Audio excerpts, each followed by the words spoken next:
How to control your mind story in Hindi. मन को काबू में करें। How to control your mind story in Hindi. आज की कहानी है एक भिक्षु की। भिक्षु वह होता है जो सब कुछ त्याग देता है और एक चीज को अपना लक्ष्य बना लेता है। किसी व्यक्ति के भिक्षु बनने के पीछे एक बड़ी वजह होती है। कोई भी भिक्षु ऐसे ही नहीं बन जाता। उस व्यक्ति के भिक्षु बनने के पीछे भी एक बड़ी वजह थी।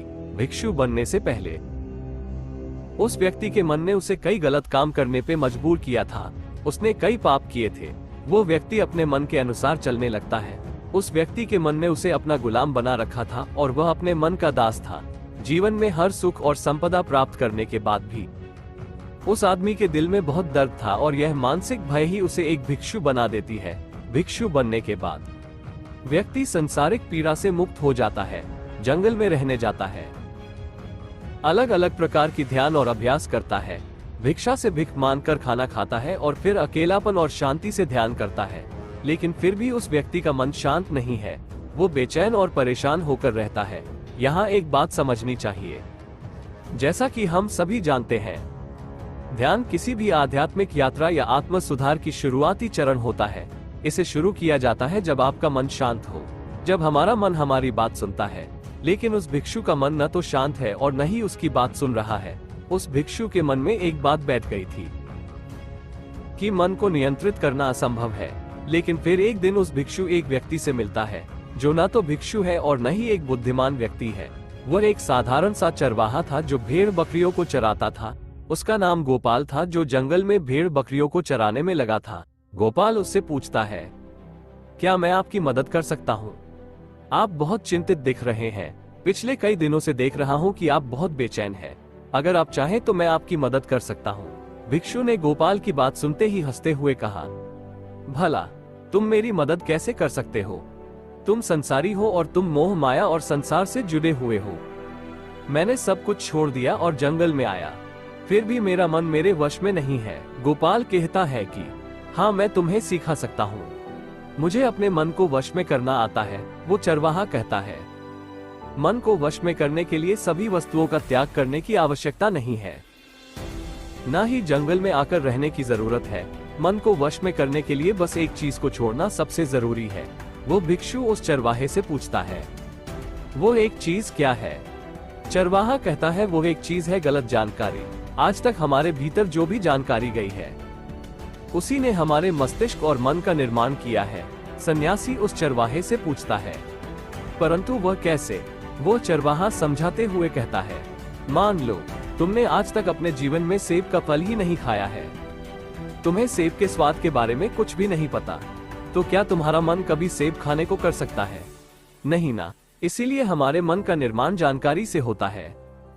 वो सन्यासी चरवाहे की बात से प्रभावित हो जाता है और कहता है, क्या तुम मुझे थोड़ा और विस्तार में बता सकते हो इसके बारे में? गोपाल भिक्षु को बताता है कि अगर तुम अपने मन को नियंत्रित करना चाहते हो तो मेरी बातें ध्यान से सुनो।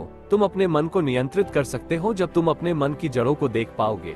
मन का निर्माण जानकारी से होता है और हमारे शरीर में जानकारी के 5 प्रवेश द्वार होते हैं। पहला, आँख। अपनी आंखों से जो कुछ भी देखते हैं, अच्छा या बुरा, वो सब हमारे मन की याददाश्त में इकट्ठा होता रहता है। दूसरा, कान। जो कुछ भी हम अपने कानों से सुनते हैं, हमारे मन में वैसे ही बीज के रूप में बोया जाता है। तीसरा, जीभ।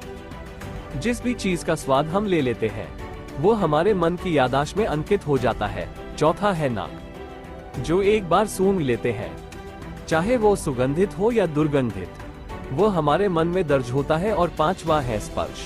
जिस चीज को हम एक बार छू लेते हैं, स्पर्श कर देते हैं, उसकी याददाश्त हमारे मन में कहीं न कहीं अंकित हो जाती है।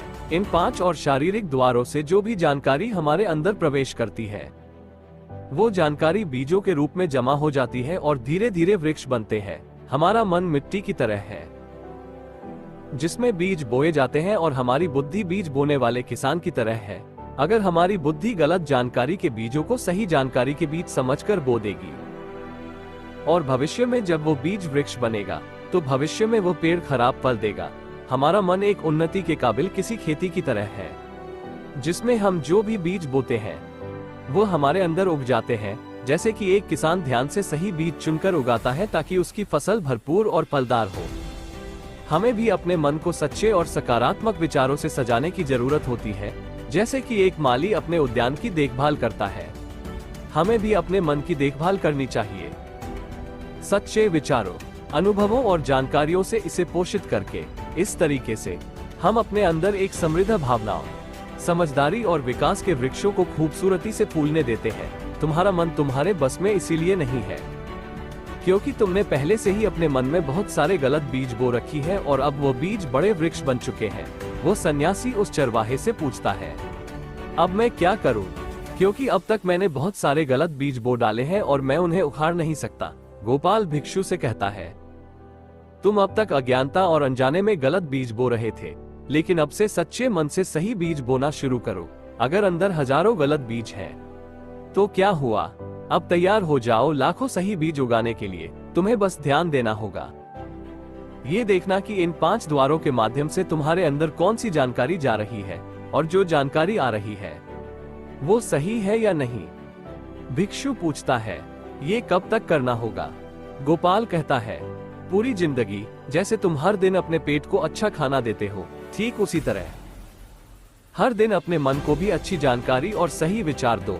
जीवन में हर दिन, हर पल तुम्हारे सामने 2 विकल्प होंगे, जिनमें से एक सही होगा और दूसरा गलत, लेकिन तुम्हें हर बार सही विकल्प का चुनाव करना होगा। हमेशा याद रखना, सही चुनाव करने से तुम्हें अंदर दुख हो सकता है, तुम्हें तकलीफ भी हो सकती है, लेकिन वो तकलीफ कुछ समय के लिए ही होगी।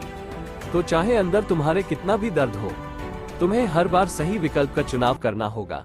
जितनी बार तुम सही चुनते हो, उतने ही अधिक सही बीज तुम्हारे अंदर बोए जाएंगे और जिस दिन तुम्हारे अंदर सही बीजों की संख्या गलत बीजों की संख्या से अधिक हो जाएगी, उस दिन तुम्हारा मन तुम्हारे नियंत्रण में होगा। लेकिन उस दिन के लिए तुम्हें आज से ही अपने प्रयास को जारी रखना होगा। भिक्षु गोपाल के बातों को समझ जाता है। अगर आपको ये कहानी पसंद आई हो तो इसे अपने दोस्तों और परिवार के साथ भी शेयर करें। नमो बुद्धाय। धन्यवाद।